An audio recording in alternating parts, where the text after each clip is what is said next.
Porque evangelio lo que significa es una buena nueva. Una buena nueva, una buena noticia, una nueva noticia. Ahora, si usted lee el evangelio, usted va a descubrir algo.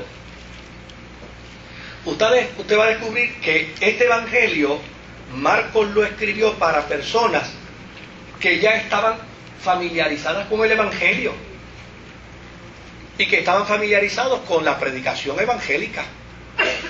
Porque fíjese que él no se da la tarea de explicar, mira, te voy a hablar de un Jesús que nació aquí en Jerusalén, ¿verdad? Que era hijo de José y de María. No, él simplemente entra, este es el evangelio mío, y inmediatamente empieza hablando de Juan el Bautista.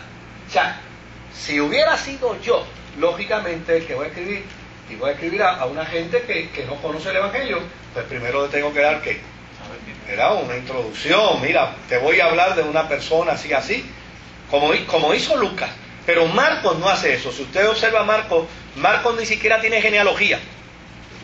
Marcos arranca en frío a compartir lo que él conoce. Y ese proceso es interesante, porque en adición a eso vemos a Marcos pidiéndole al lector una actitud de apertura para aceptar los retos y ser llevado a una profundidad de fe.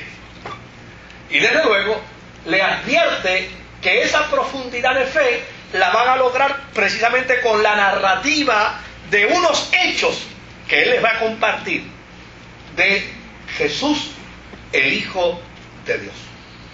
Ahora, fíjese otro dato interesante de Marcos. Marcos es el más conciso en las historias. Es el más breve en las historias. Y va a descubrir algo más de Marcos. Marcos es el más dramático en las historias. O sea, Marcos tiene un dramatismo, óigame, que en Hollywood lo hubieran contratado. Sí, él siempre que va a hablar de Jesús, siempre le añade algún adjetivo. Y él estaba molesto, indignado, le dijo que los tenían hasta las narices. O sea, la gente cuando lo vio pensó que estaba loco. Observe para que usted vea. Dice, es más, hubo gente que cuando lo vio dijo, demonios tiene. Porque él es un dramaturgo, un tipo histriónico. Porque, ¿verdad? Que pues esa es su naturaleza. Dios nos usa como somos, ¿verdad? Y por el otro lado, es complejo. Porque como Marcos sintetiza las historias, usted de repente, para que usted tenga una idea, ¿verdad? Usted de repente lee a Marcos y Marcos está diciendo, y Jesús estaba en Río Piedras hablándole del evangelio a fulano y a sutano. Y de momento dice, y de repente en Mayagüez empezó a decirle a Perencejo y a Sutanejo. Y usted dice, pero ven acá, pero si me lo tenías aquí en Galilea, ¿por qué me lo encampanas ahora por allá arriba? Es complejo. O sea, usted dice, espérate, pero además de que usted nota que Marcos siempre anda con una prisa en sus escritos, y en el escrito pone a Jesús deprisa. Jesús siempre está deprisa. De hecho, en Marcos Jesús no descansa. Cada vez que lo pone a descansar dice, iba a acostarse a dormir, cuando de momento miró y venía una multitud, iba a comer, y en el momento en que iba a comer, otra multitud y no pudo comer el pobre. Siempre está desarrollando una trama. Y es interesante porque dice, otra cosa que Jesús hacía era que le decía a la gente, mira, yo te voy a hacer este milagro, pero no se lo digas a nadie. Bendito, eso era como perder el tiempo, porque tan pronto le decía a alguien, no se lo digas a nadie, salía gritando y vociferando el milagro que él le había hecho. En ocasiones el pobre estaba en una barca predicando, y cuando estaba en la barca lo rodeaban y no tenía otra alternativa que salir huyendo. Y en ocasiones tuvo que decir a los discípulos, váyanse ustedes a ver cómo yo resuelvo este revolú con esta gente. Y después se iba caminando por encima de las aguas. O sea, ese es Lucas, planteando datos sobrenaturales de Jesús. Marcos, perdón. Ese es Marcos. Lucas no se me enfogone, gracias por usted. Ese es Marcos, ¿verdad? Lucas es otra cosa. Ese es Marcos, planteando datos de la divinidad de Jesús, pero a la misma vez de su humanidad. Porque él dice, con cada historia que yo cuente, yo le voy a dar un garrotazo a los gnósticos.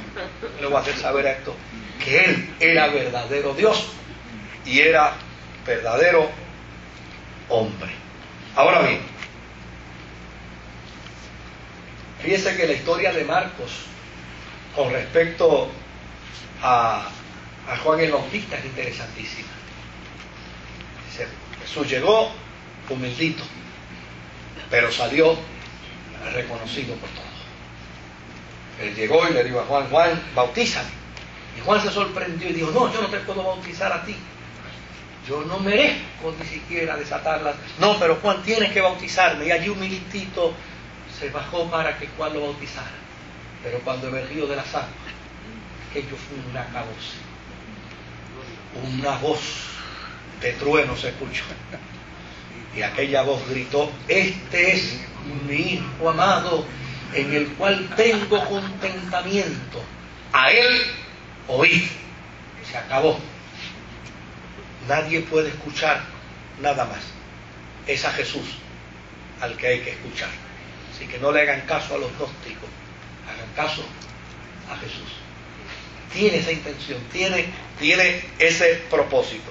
Y claro, después de ahí, él pone a Jesús a correr. Él lo saca de Juan el Bautista y lo sube para el desierto. Y allá en el desierto lo sube al pináculo en la tentación con las 3 tentaciones de Jesús. Y de allí lo baja y lo mete a Galilea. Y no lo dejó ni siquiera cogerse un break.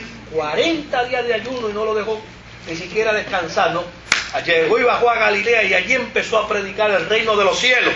Y el reino de los cielos fue acompañado de milagros y de portentos. Y después empezó a caminar por zonas adyacentes y siempre iba, Marcos dice, predicando y enseñando, reprendiendo demonios y sanando, demostrando el reino de Dios, resucitando muertos, teniendo encuentro con los de la ley, profetizando.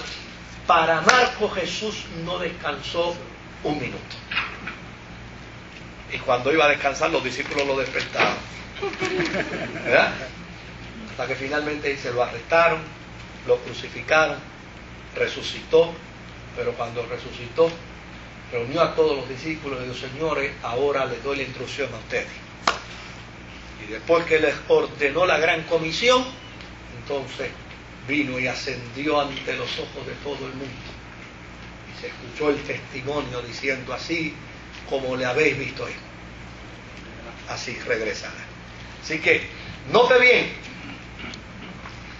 que esta historia de Marcos, que yo la estoy resumiendo, querido, porque son 27 libros del Nuevo Testamento, y si yo me echo una semana, 5 martes en cada libro, terminamos dentro de 5 años. Así es que yo les doy la sinopsis, y ustedes se encargan de hacer el trabajo grueso, de leerse a Marcos y descubrir si lo que yo dije estaba bien dicho o no estaba bien dicho, ¿verdad? Ahora, en Marcos no hay nombre de autor. Ese nombrecito que aparece arriba, que dice Evangelio según San Marcos, no aparece en el versículo 1. Ni aparece en el versículo 2, ni aparece en el versículo 3. Ni siquiera aparece una referencia como las cartas de Pablo, ¿verdad? Que uno dice, mira, sí, tal vez no pone su nombre, pero aparece referencia, aunque en todas las cartas Pablo firma, yo Pablo. Pero en Marcos no hay un nombre de autor. Por el otro lado, como dijimos, Marcos no fue un discípulo. Pero sí hay un dato interesante. En Hechos capítulo 12, en el verso 12 y en el verso 25, en Hechos capítulo 15, anótelo y no lo escriba porque me quedan 5 minutos para la pregunta, ¿verdad? En Hechos capítulo 15, versos 37 al 39, en Colosenses capítulo 4 y versículo 10, en segunda de Timoteo capítulo 4 y versículo 11, y en Filemón capítulo 24, versículo 24, perdón, es un solo capítulo, y en primera de Pedro capítulo 5 y versículo 13, en todas esas citas bíblicas, primera de Pedro 5:13, aparece referencia